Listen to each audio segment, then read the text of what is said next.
Assalomu alaykum azizlar. BMP klinikasi mustaqilligimizning 35 yilligi munosabati bilan yana sizlarga aksiya berishga qaror qildi. Ya'ni 25-avgustdan 5-sentyabrga qadar BMP klinikasida yotib davolanadigan bolajonlarning 25 tasiga qo'shimcha xizmatlarimizni bepul olish imkonini beramiz.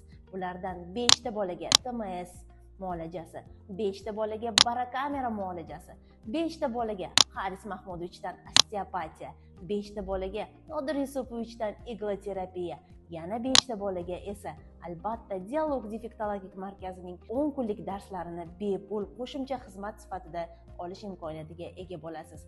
Shartlarini yaxshi bilasiz. Ya'ni 26-avgustdan 5-sentyabrga qadar bizning umumiy 10 kunlik statsionar yotib davolanish uchun farzandingizni olib keling hamda qo'shimcha xizmatlarimizdan birini bepulga qo'lga kiriting. Ayniqsa maktab oldi, maktabga chiqadigan inklyuziv ta'lim asosida oddiy sog'lom bolalar qatorida ta'lim olishga yo'naltirilgan bolajonlar uchun ham bu juda katta imkoniyatdir. Sizlarni BMP klinikasida kutamiz. Salomat bo'ling.